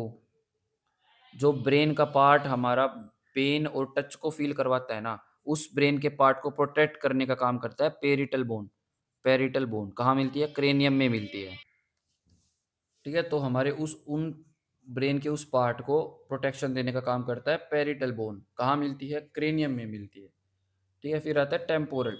टेम्पोरल, कनपटी सुनी है? कनपटी, यानी कि कान के साइड वाला एरिया, जहाँ पे ऐसे होता है ना, कनपटी पे मारूँगा, दर्द होगा, ये होगा, वो होगा, तो वो कनपटी के पास वाला एरिया होता है, उसको बोलते हैं टेम्पोरल बोन। कितनी होती हैं? 2 होती हैं। फिर आता है फ्रंटल, जो हमारा माथा होता है ना, फ्रंट हेड, फोरहेड, वही होती है हमारी फ्रंटल बोन। ठीक है? सामने वाला। जैसे तुमने देखा है किसी का फ्रंटल बोन काफ़ी बड़ा होता है, किसी का छोटा होता है ना? जैसे प्रिंस वेजिटा है, उसका फ्रंटल बोन, उसका माथा कितना बड़ा है ना? जितना बड़ा उसका माथा है, जितना बड़ा उसका फोरहेड है, उतनी बड़ी उसकी ईगो भी है। पर ऐसा होता नहीं है, ये मतलब बस उसी के साथ है। ऐसा नहीं होता कि जिसका माथा बड़ा उसकी ईगो बड़ी ना, ये सिर्फ़ उसी के साथ है। और वो ईगो पॉज़िटिव साइड में है उसके, तो नेगेटिवली मत लेना इसको। फिर आते हैं हमारे इथेमॉइड। इथेमॉइड कितनी होती है? 1। इथेमॉइड वो होती है जो हमारे सिर को रोटेशन में हेल्प देती है। जैसे ये हमारा सिर हो गया, ये हमारी इथेमॉइड होगी। तो इस इथेमॉइड की हेल्प से ही हमारा सर ऐसे रोटेट करता है। गेस कर लो कि ये सर है, ये हाथ नहीं है। सर भी तो ऐसे रोटेट करता है, 180 डिग्री तक जाता है। तो इसीलिए जाता है वो, क्योंकि उसके पास इथेमॉइड है। फिर आता है हमारा स्फिनोइडल। स्फिनोइडल भी कितना होता है? 1 होता है। तो हमने क्या देखा? हमने देखा स्कल। स्कल के अंदर टोटल 29 बोन्स होती हैं। डिवाइड रहती हैं क्रेनियम में, फेस में, ईयर में और हेड में। क्रेनियम में 8 बोन, फेस के अंदर 14 बोन, ईयर के अंदर 6 बोन्स, 3 ईच, और हेड बोन होती है गले के अंदर 1। हेड बोन की सी शेप्ड होती है, सी की सी शेप होती है। ईयर के अंदर 3 बोन्स मिलती हैं, कौन सी? मैलस या फिर हैमर। सेकंड वन इनकस या फिर एनविल, और थर्ड वन स्टेपीज। स्टेपीज होती है हमारी स्मॉलेस्ट बोन। ये पहले पूछा जाता था, आजकल तो ये पूछा नहीं जा रहा है, क्योंकि ये और डीपली आ गए हैं, पेपर और डीप बनने लग गया है। ठीक है? पर फिर भी पूछा तो जा ही सकता है। कहाँ मिलती है? मिड ईयर में, ठीक है? फिर आती है हमारी फेस बोन, कितनी होती हैं? 14। कौन-सी होती हैं? Nasal, mandible, maxilla, zygomatic, lacrimal, palatine, vomer और inferior nasal conchae. Inferior nasal conchae ये होती हैं किसमें? फेस के अंदर। ये कितनी होती है टोटल? 4। अगर आपको ये भी याद रहे ना कि भई नेसल कितनी होती है? 2, मैंडिबल 1, मैक्सिला यानी अपर जॉ कितनी होती है? 1, मैंडिबल को ही लोअर जॉ बोलते हैं। अगर ये याद रहता है तो वेल एंड गुड, बहुत ही अच्छा है अगर ये भी याद रहते हैं, होने भी चाहिए। और ये अगर मान लो नहीं हो पा रहा है, तो ये याद रखो कि 14 होती हैं और कौन-सी बोन किसके अंदर मिलती हैं। ये बोन्स फेस के अंदर मिलती हैं। इतना तो याद आपको रखना पड़ेगा, क्योंकि ये एग्ज़ाम में आता है। फिर आती है हमारा क्रेनियम। क्रेनियम में कितनी होती है हमारी? 8 बोन। कौन-सी? ऑक्सीपिटल, पैरिटल, टेम्पोरल, फ्रंटल, इथेमॉइड और स्फिनोइडल। ठीक है? तो ये हमारा स्कल का पार्ट हो गया। हमारा एक्सियल स्केलेटन सिस्टम था, उसका स्कल वाला पार्ट हो गया। कौन-सा रह गया? 2 पार्ट रह गए। कौन से? एक तो हमारी वर्टिब्रेट और एक हमारी रिब्स। अब उसी पे चलते हैं। नेक्स्ट टॉपिक हमारा यही है वर्टिब्रेट का। तो हमारा अब वाला जो नेक्स्ट एक्सियल एंडोस्केलेटन सिस्टम का पार्ट है, कौन-सा है? वर्टिब्रेट। वर्टिब्रेट यानी कि इसको हम बैकबोन भी बोल सकते हैं। बैकबोन, ठीक है? बैकबोन कितनी होती हैं? बच्चों के अंदर तो होती हैं ये कितनी? 33, पर अडल्ट्स में कितनी होती हैं? अडल्ट्स में होती है 26। ये याद रखना, ये इंपॉर्टेंट फैक्ट है कि 33 किड्स में, 26 अडल्ट्स में। कौन सी होती है वो भी बताएंगे। जैसे हम देख रहे हैं, पहले नेम देखेंगे, ठीक है? फिर देखेंगे ये कितनी है, फिर देखेंगे किड्स में कितनी है और अडल्ट्स में कितनी है। तो ये चीज़ें देखेंगे अब। तो देखो, जैसे तुम नोट्स बना रहे होगे अभी, है ना? तो अपने खुद के नोट्स बनाओगे तो तुम्हें याद रहेगा कि कौन सी चीज़ कहाँ लिखी थी। फिर अगर मान लो कुछ एडिट करना पड़ जाए तो तुम अब ईज़िली कर सकते हो। ऐसे स्क्रीनशॉट लेके सिर्फ़ उसी की पीडीएफ बनाना ये इनफ नहीं है। खुद से लिखो, देखो, पॉज़ करो वीडियो, खुद से देखो, सुनो, समझो, फिर लिखो। फिर तो करेगा वो फ़ायदा, वरना ऐसे वो फ़ायदा नहीं करेगा। वैसे तो नुकसान भी नहीं करेगा, पर अगर किसी चीज़ से फ़ायदा नहीं है, तो वो एक काइंड ऑफ नुकसान ही है हमारा। तो क्योंकि हमने अपना खुद का नुकसान क्यों करना है? ठीक है? तो देखो, वर्टिब्रेट के हम नेम देखेंगे कि हमारी जो बैकबोन है ना, एस इस शेप की होती है। ये गर्दन से लेकर ये अपेंडिक्स तक इस शेप की होती है। ठीक है? ये हो गई हमारी वर्टिब्रेट, बैकबोन। अब इसके पहले नाम देखते हैं। तो पहले नाम हो गया सर्वाइकल, सर्वाइकल वर्टिब्रेट। फिर होती है हमारी थोरैसिक, थोरैसिक वर्टिब्रेट। फिर आती है हमारी लुम्बर, लुम्बर वर्टिब्रेट। फिर आती है स्कार्सल। फिर हमारी लास्ट आती है कोकस, या फिर इसको हम बोल सकते हैं कोकी जेल वर्टिब्रेट। ठीक है? तो कौन सी होगी? Cervical vertebrate, thoracic vertebrate, lumbar vertebrate, sacral vertebrate, coccyx या फिर कोक्कीजेल वर्टिब्रेट। अभी वर्टिब्रेट ना दे के यहाँ बोन भी दे सकता है, जैसे सर्वाइकल बोन। सर्वाइकल देखो नाम से ही पता चल रहा है, हमारी गर्दन में दर्द होता है ना? क हमारी तो क्या होता है, किसी के भी हो सकता है, जैसे ज़्यादा ऊँचा या फिर हाई हाइट का तकिया लगाना, ज़्यादा ऊँचा तकिया लगाना, काफ़ी देर तक लगाना, तो हमारी गर्दन में दर्द रहता है। फिर काफ़ी बार डॉक्टर के पास जाने पे बोल देता है डॉक्टर, भई आपको तो सर्वाइकल पेन है। तो वो सर्वाइकल पेन किसकी वजह से होता है? वो होता है हमारी सर्वाइकल वर्टिब्रेट के अंदर, सर्वाइकल बोन्स के अंदर होता है वो पेन, ठीक है? फिर क्वेश्चन ये बनता है कि सर्वाइकल वर्टिब्रेट, सर्वाइकल बोन्स हमारी होती कितनी है? तो सर्वाइकल होती है हमारी 7। कितनी होती है? 7। किस में होती हैं? किड्स में। बच्चों में सर्वाइकल बोन्स कितनी होती हैं? 7। फिर आती है थोरैसिक। थोरैसिक वो होती है जो, जैसे ये हमारा फेस हो गया, ये हमारा एब्डोमेन वाला पार्ट हो गया, ये हमारी लेग्स हो गई, ये हमारा हैंड हो गया। ठीक है? तो थोरैसिक कैविटी वो होती है जो कैविटी यहाँ से लेके यहाँ तक होती है ना, वो होगी हमारी थोरैसिक कैविटी। तो वो वाली वर्टिब्रेट जो थोरैसिक कैविटी में मिलेगी, या मान लो इतनी मिलती है, तो वो हो गया हमारी थोरैसिक वर्टिब्रेट। ये कितनी होती हैं? ये होती हैं 12, यानी 12 थोरैसिक वर्टिब्रेट होती हैं। फिर आती है हमारी लुम्बर। लुम्बर कितनी होती है हमारी? 5 होती हैं। 5 लुम्बर, जैसे नीचे वाला एरिया आ गया ना लुम्बर, इसके अंदर 5 वर्टिब्रेट होंगी। ये 5 वर्टिब्रेट कहेंगे लुम्बर बोन। अब तुमने देखा होगा, जैसे कई बार जैसे-जैसे बड़ी होती है एज, या फिर कोई भी प्लेयर है, फुटबॉल खेल रहा है, क्रिकेट खेल रहा है, तो एकदम से कमर में दर्द हो जाता है, इंजरी हो जाती है और बोलते हैं इसकी तो डिस्क डिस्क डिस्क होती है ना, डिस्क डैमेज होगी या फिर डिस्क खिसक गई या डिस्क सरक गई। वो डिस्क जो बोलते हैं ना, वो लुम्बर को ही बोलते हैं। इस लूम्बर को ही। इसके अंदर एक चीज़ भरी होती है, वो हम इन फ्यूचर देखेंगे कि क्या होती है। वो जो है इनको बैलेंस करके रखती है। जैसे एक के ऊपर एक ऐसे रखी हुई होती हैं। एक के ऊपर एक, एक के ऊपर एक, एक के ऊपर एक ऐसे रखी हुई होती हैं। अगर इनमें से एक भी ऐसे आगे-पीछे सरक गई ना, जैसे ये मान लो ये वाली सरक गई, हल्की-सी भी सरक गई तो पेन होने लग जाता है। वो पेन क्यों होता है? क्योंकि इनके बीच में है ना, हमारी जो नर्वस सिस्टम की नर्व्स होती है ना, वो दबी हुई होती हैं और वो उन 2 एल बोन्स के बीच में फँस जाती है और वो बहुत ही सेंसिटिव होती है, इसलिए पेन फ़ील होता है। ठीक है? तो इसी वजह से ये लूम्बर बोन होती है। कहाँ मिलती है? बिल्कुल थोरेसिक कैविटी के बिल्कुल नीचे। तो कितनी होती हैं? 5 होती हैं। इन्हीं की वजह से बोलते हैं कमर में दर्द हो रहा है, हमारी डिस्क सरक गई है, खिसक गई है। वो जो डिस्क सरकती है, खिसकती है, वो हमारी लूम्बर बोन्स ही होती हैं। वही खिसक जाती है कई बार। ठीक है? फिर आती है हमारी स्कारसल। स्कारसल। स्कारसल बोन होती है हमारी, जो सबसे नीचे होती है ना बोन, जो ये नीचे वाली बच गई, लूम्बर से भी नीचे, वो होती है हमारी स्कारसल। ये कितनी होती है? 7 होती हैं। ये लोवेस्ट होती हैं। सबसे नीचे यही होती हैं। फिर आती है हमारी कोक्कस या फिर कोक्कीजियल वर्टिब्रेट। ये कितनी होती है? हमारी 2 बोन होती हैं।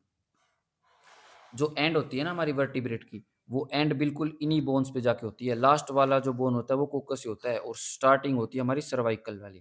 ठीक है? तो ये कितनी होती है? 2 होती हैं। ये कितनी थी? बच्चों में थी ये। जैसे सर्वाइकल 7 है, थोरेसिक 12 है, लुम्बर 5 है, स्कार्सल 7 है और कोक्कस कितनी है? 2 हैं। ये किसमें थी? बच्चों में थी। अडल्ट्स बच्चों में होगी ना 33, काउंट कर लो 33 होगी। होगी 33 है ना? अब अडल्ट्स के अंदर देखो, अडल्ट्स के अंदर ये तो रहेंगी 7 ही, ये रहेंगी 12 ही, ये रहेंगी 5 ही। यानी कि ये 3 तो रहेंगी सेम। डिफरेंस किसमें आएगा? इसमें आएगा। 7 और 2 9। ये जो 9 है ना, ये दोनों सिर्फ़ एक ही बन बच जाती है लास्ट तक। ठीक है? 7 कंबाइन होके 1 बन जाएगी, ये दोनों भी कंबाइन होके 1 बन जाएगी। तो कितनी बन गई हमारी? 12 और प 7 और 5 12, 12 12 और 12 24, 25 और 26 कितनी होगी? 26।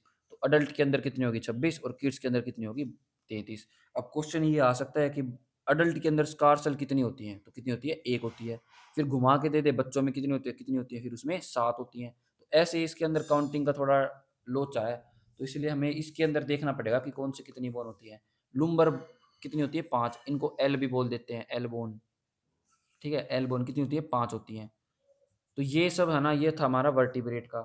इतना ही आता है वर्टिब्रेट में। अब जो है हमारा नेक्स्ट जो है हमारा किसका है? चेस्ट का, यानी रिब्स का। हमने स्कल के 3 पार्ट थे ना, कौन-सा? किसके थे? एक्सियल का, एक्सियल के 3 पार्ट थे। एक तो स्कल, एक था हमारा वर्टिब्रेट, एक था फिर रिब्स। स्कल हमने देख लिया बिल्कुल अच्छे से, बिल्कुल डीप जाके, जितना डीप जा सकते थे, जितने नाम थे सब देखे, कौन-सी कहाँ मिलती है वो देखा, कौन-सी कितनी होती है वो भी देखा। ठीक है? फिर वर्टिब्रेट, वर्टिब्रेट भी देखे हमने, देखे बच्चों में कितनी होती हैं, बड़ों में कितनी होती हैं। फिर उनके नाम देखे, बिल्कुल अच्छे से क्लियरली देखे हैं। वर्टिब्रेट को हम बोन भी बोल सकते हैं, ये ऐसे घुमा के भी आ सकता है। फिर बच्चों में कितने होते हैं, अडल्ट्स में कितने होते हैं। फिर कौन-सी हैं जो मिक्स होकर कम हो जाती हैं, वो होती है स्कारसल और कोकस। यही तो हैं जो मिक्स होके एक बन गई, ये मिक्स होके एक बन गई। ओवरऑल अडल्ट के अंदर 26 हो गई, ओवरऑल किड्स के अंदर 33 थी। तो हमने देख लिया। अब हमारा एक्सियल एंडोस्केलेटन है ना, उसका लास्ट पार्ट रहता है रिब्स। फिर हम अपेंडिकुलर पे चलेंगे। तो अब हमारा टॉपिक है रिब्स का। किसका है? रिब्स का। ये काफ़ी छोटा है। यानी एक्सियल के अंदर सबसे छोटा टॉपिक रिब्स का ही है। अब रिब्स के अंदर कितनी बोन्स होती हैं? टोटल होती हैं 25 बोन्स। ये ऐसा है जिसके अंदर पेयर में बोन्स मिलती हैं। कैसे मिलती हैं? जैसे ये हमारी रिब है, ठीक है? ये तो है हमारी रिब। ये एक ही बोन से कनेक्टेड होती हैं, जो हमारे थोरेसिक कैविटी में फ्रंट की साइड है, हमारी चेस्ट की साइड है। फिर पीछे ये वर्टिब्रेट से होती है, वर्टिब्रेट है हमारी पीछे वाली। पीछे ये वर्टिब्रेट से कनेक्टेड होती हैं, पीछे वर्टिब्रेट से यानी हमारी बैकबोन से, और सामने ये हमारी इससे स्टर्नम से, इसको बोलते हैं स्टर्नम। तो ये इंपॉर्टेंट है स्टर्नम। तो इसको ऐसे देखो, ये हो गई हमारी स्टर्नम, ये होगी हमारी रिब्स, ये होगी हमारी रिब्स। ठीक है? टोटल कितनी होती है हमारी? 25। पर ये मैंने अभी-अभी बताया था कि ये पेयर में मिलती हैं। तो पेयर में कैसे मिलेंगी? जैसे रिब्स जो है, रिब्स पहले होगी हमारी ट्रू रिब्स, फिर आएगी हमारी फॉल्स रिब, और फिर लास्टली आएगी हमारी फ्लोटिंग रिब, फ्लोटिंग रिब्स। तो आई गेस इसमें आपको कोई डाउट नहीं होगा, और होना भी नहीं चाहिए क्योंकि ये ईजी है। ठीक है, अब ट्रू रिब्स मैंने बताया था, ट्रू रिब्स वो हैं जो डायरेक्ट स्टर्नम से कनेक्टेड होती हैं। ये सारी होगी जो डायरेक्ट स्टर्नम से कनेक्टेड हैं, ये होगी हमारी ट्रू रिब्स। कितनी होती हैं? 7 पेयर होते हैं, यानी कि ऐसे ऐसे 7 होते हैं, 5, 6, 7। ये डायरेक्ट स्टर्नम से कनेक्टेड होते हैं, और 7 पेयर हैं, यानी 7 इधर 7 इधर। ठीक है, 7 पेयर हैं। तो 7 पेयर किसके हो गए? ट्रू रिब्स के। अब पेपर में ऐसे आ जाए कि ट्रू रिब्स कितनी होती हैं, ऑप्शन में होगा हमारा 7, 8, 10, 14। तो उसका आंसर आप फिर से 7 कराओगे तो वो बिल्कुल गलत हो जाएगा। क्यों हो जाएगा? क्योंकि उसने पूछा है कि ट्रू रिब्स कितनी होती हैं, पेयर नहीं पूछा, उसने टोटल पूछा है। तो टोटल कितनी होगी? 14 होगी। ठीक है, तो ऐसे कंफ्यूज नहीं होना है। फिर आती है हमारी फॉल्स रिब। फॉल्स रिब होती है सिर्फ 3 पेयर, यानी कि 6 होती हैं। फॉल्स रिब वो होती हैं जो स्टर्नम से डायरेक्टली कनेक्टेड नहीं होती, डायरेक्टली कनेक्टेड नहीं होती, वो इनडायरेक्टली कनेक्टेड होती हैं। कैसे? जैसे बैकबोन से कनेक्ट होके फिर आगे यहाँ से कनेक्ट हो जाएंगी। तो 3 इस साइड, 3 इस साइड। देखो स्टर्नम से कनेक्टेड नहीं है, किससे कनेक्टेड है? लास्ट वाली ट्रू रिब से कनेक्टेड है। तो स्टर्नम से कनेक्टेड नहीं है, तो वो होगी फिर हमारी फॉल्स रिब। 3 पेयर होते हैं, यानी कि 6 हो गई इन टोटल। फिर होती है हमारी फ्लोटिंग रिब। फ्लोटिंग रिब के सिर्फ 2 पेयर होते हैं। कितने पेयर होते हैं? 2 पेयर, यानी टोटली 4 होगी, 4 ही तो होगी। और ये फ्लोटिंग कैसे है? यानी कि ये बैकबोन से तो कनेक्टेड है, पर फ्रंट में ये ऐसे खुली पड़ी रहती हैं, मतलब ये इससे कनेक्टेड नहीं रहती, खुली रहती हैं। अब तुम हाथ लगाओ तुम्हारे बिल्कुल नीचे वाली रिब्स के, वो थोड़ी थोड़ी फ्लेक्सिबल है, उसको हाथ लगाओगे ना वो अंदर की तरफ पुश हो जाएगी, अंदर की तरफ पुश हो जाएगी। क्यों हो जाएगी? क्योंकि वे स्टर्नम से या फिर इनसे कनेक्टेड ही नहीं है। तो टोटल कितनी होगी? 14 और 6 20 और 4 24, और एक होगी हमारी स्टर्नम, प्लस 1 स्टर्नम, कितनी होगी? 25। तो ये था हमारा रिब्स के ऊपर। ऐसे ही आता है कि ट्रू रिब्स कितने पेयर में है, अलग अलग कितनी है, फ्लोटिंग रिब कितने पेयर में, अलग अलग कितने हैं। तो आई गेस इतना आपको समझ आ गया होगा, और आना भी चाहिए। और फिर भी कोई डाउट रहेगी तो आप कमेंट सेक्शन में पूछो। अब जो है हमारा टॉपिक आएगा अपेंडिकुलर का, appendicular endoskeleton system, appendicular endoskeleton system. हमने देखा था एक्सियल, देखा था, फिर देखा, अब देखेंगे अपेंडिकुलर। एक्सियल में कितनी है? 80 बोन थी। कौन सी? 29 तो स्कल में, 25 हमारी चेस्ट में, और 26 हमारी रिब्स में।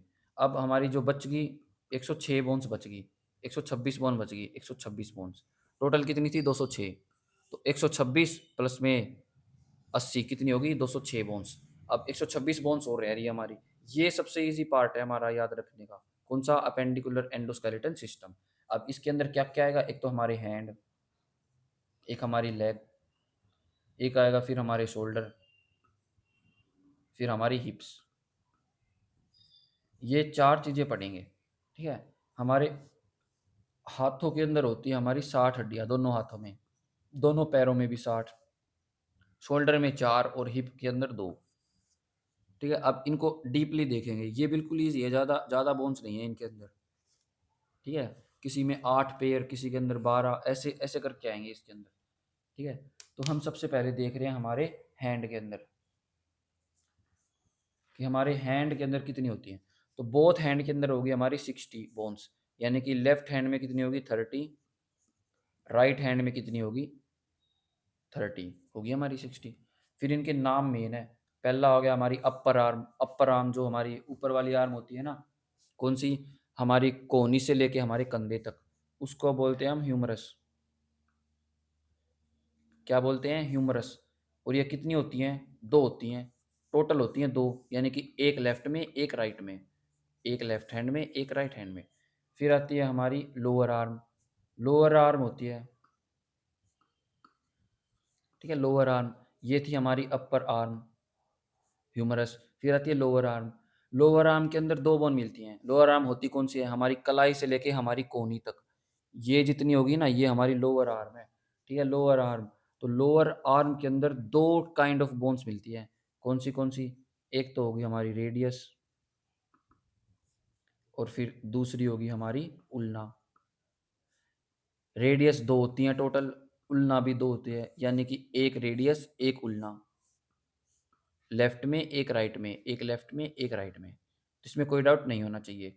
देखो अब रेडियस कौन सी होती है, जैसे तुम अपने हाथ को ऐसे घुमा पा रहे हो, है ना, तो ये जो बोन ऐसे घुमा सकती है ना, वो होती है रेडियस। नाम से देखो, रेडियस सर्कल है, सर्कल का रेडियस होता है, यानी सर्कल में रोटेट कर सकती है हमारे रेडियस, कहीं से यहाँ भी आ सकता है, यहाँ भी आ सकता है, तो रोटेशन शो कर सकता है ना ये। तो सिमिलरली रेडियस दो होती हैं, एक लेफ्ट हैंड में एक राइट हैंड में, और ये हमारे हाथ को रोटेशन देने में बहुत ही हेल्प करती है। फिर जो दूसरी बच गई वो हमारी उल्ना होगी। ठीक है, फिर आती है हमारी carpel.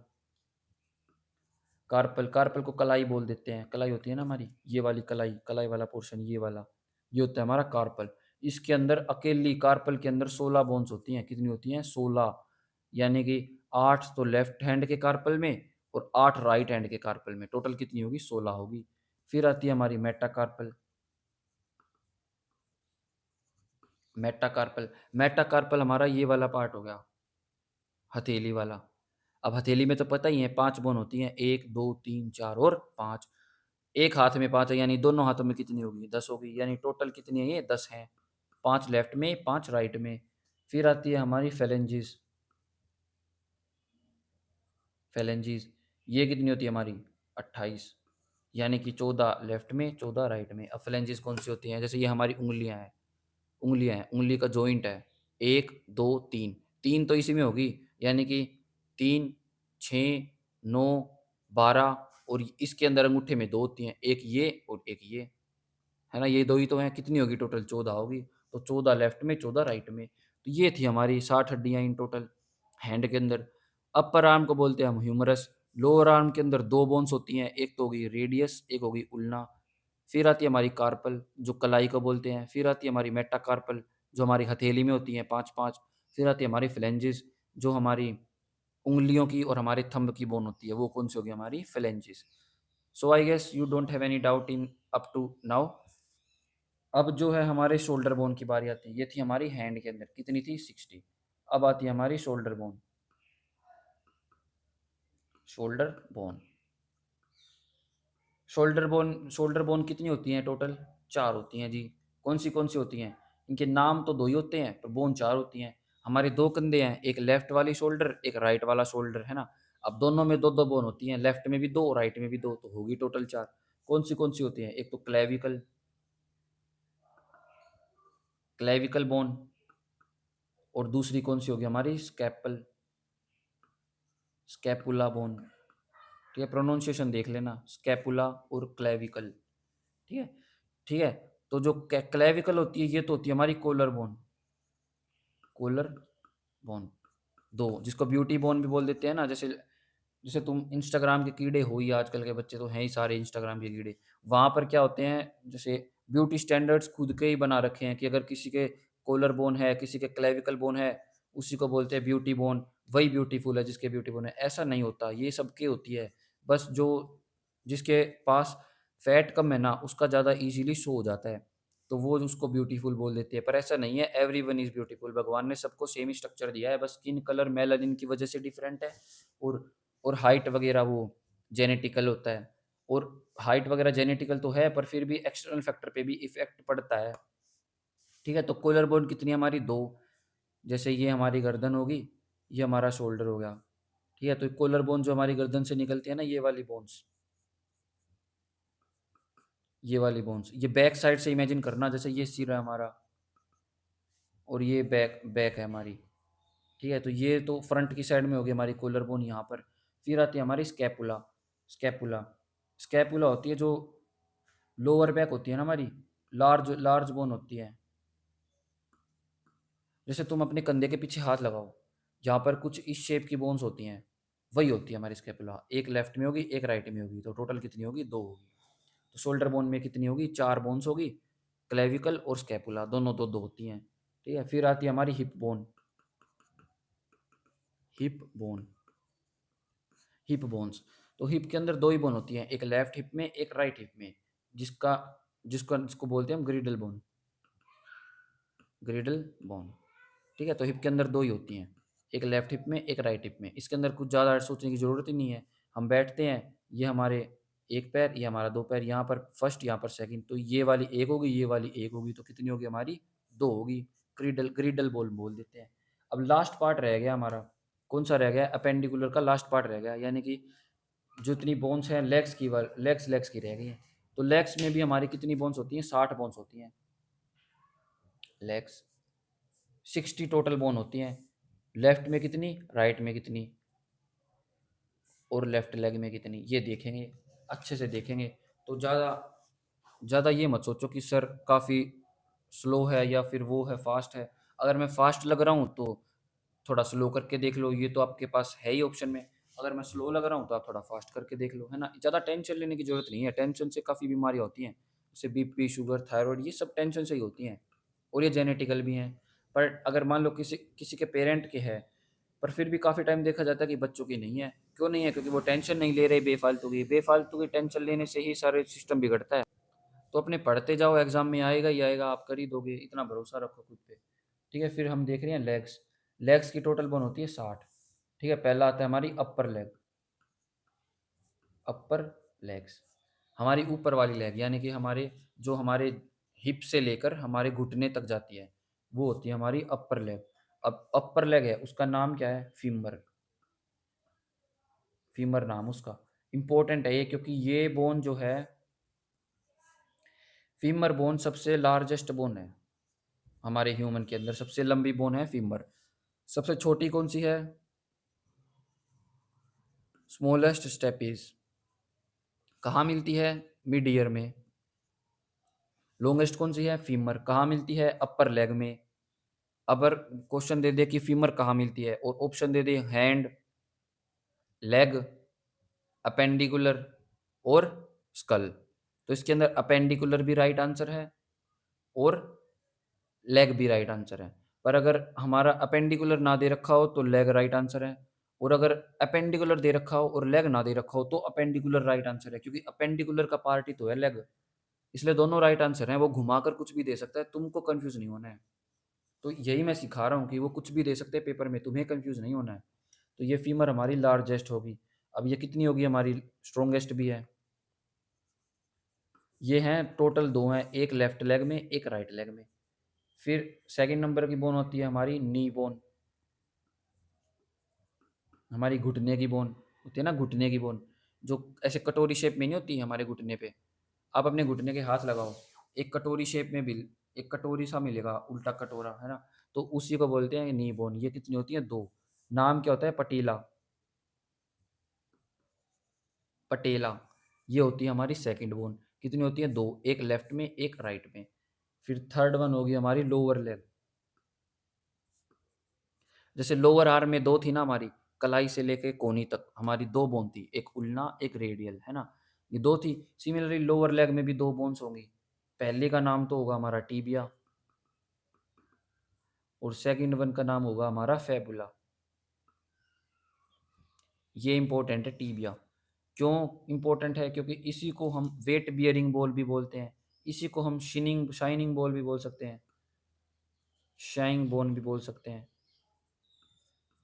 SHING, sharing balls, bones. ठीक है, तो ये पेपर में आया हुआ था कि हमारी शाइंग बोन कहाँ मिलती है, तो वो हमारी मिलती है लोअर लेग में। उसका नाम क्या है? उसका नाम है टीबिया। हमारी वेट बियरिंग बोन कौन सी होती है? हमारी वेट बियरिंग बोन भी होती है टीबिया। कहाँ मिलती है? लोअर लेग में। लोअर लेग कहाँ होती है? हमारी लेग्स में। लेग्स कहाँ होती है? हमारी अपेंडिकुलर स्केलेटन सिस्टम में। ठीक है, तो इस चीज़ में भी डाउट नहीं होना चाहिए। अब टीबिया होती कितनी है? टोटल दो होती हैं, एक लेफ्ट में, एक राइट में। फेबुला जो टीबिया के साइड में बच गई वो फेबुला होगी। दो होती हैं फेबुला भी, एक लेफ्ट में, एक राइट में। कितनी हो गई अब तक? दो, चार, छः, आठ हो चुकी हैं अब तक। फिर आती है हमारी फोर्थ वन। फोर्थ वन कौन सी? हमारी टोर्सल। कितनी होती है हमारी? 14 होती हैं, सात लेफ्ट में, सात राइट में। टोर्सल बोले तो जैसे हमने देखा था कार्पल, फिर देखा था मेटाकार्पल, ये था हमारा कार्पल वाला एरिया। सिमिलरली जो पैर के अंदर जो हमारा टकना होता है ना, टकना, टकना उसी को बोलते हैं हमारा टोर्सल। तो कितनी है ये? सात लेफ्ट टकने में, सात राइट टकने में। फिर आती है हमारी मेटाटोर्सल। मेटाटोर्सल। मेटाटोर्सल कितनी होती है हमारी? 10 होती हैं, 5 लेफ्ट में, 5 राइट में। जैसे ये थी हमारी कार्पल, ये थी हमारी मेटाकार्पल। मेटाकार्पल 5 ही तो थी, है ना? तो सिमिलरली पैर को अपने टच करो, उसके अंदर भी तो 5 ही हैं, 5 लेफ्ट में, 5 राइट में। फिर लास्ट वन होती है हमारी फेलेंजिस। जैसे हाथ में देखा था फेलेंजिस कौन सी है? ये उँगलियों वाली बोन। कितनी थी? 14 इसमें, 14 इसमें, टोटल कितनी थी? 14। 14 प्लस 14 28। तो सिमिलरली लेग्स के अंदर भी 28 होती है। कितनी होती है? 28। 14 यहाँ होगी, 14 यहाँ होगी। तो टोटल करोगे तो इनका भी क्या बनेगा? 60 बनेगा। तो हमारी लेग्स के अंदर भी हो गया। ठीक है? तो हमने सारा देख लिया। हमारा लेग्स के अंदर कितनी है? 60। हैंड के अंदर कितनी है? 60। शोल्डर के अंदर कितनी है? 4। हिप के अंदर कितनी है? 2। तो ये ना 60 और 60 120, 124 और 2 126। तो टोटल एपेंडिकुलर में कितनी होगी? 126। एक्सियल में कितनी थी? कितनी थी? 80।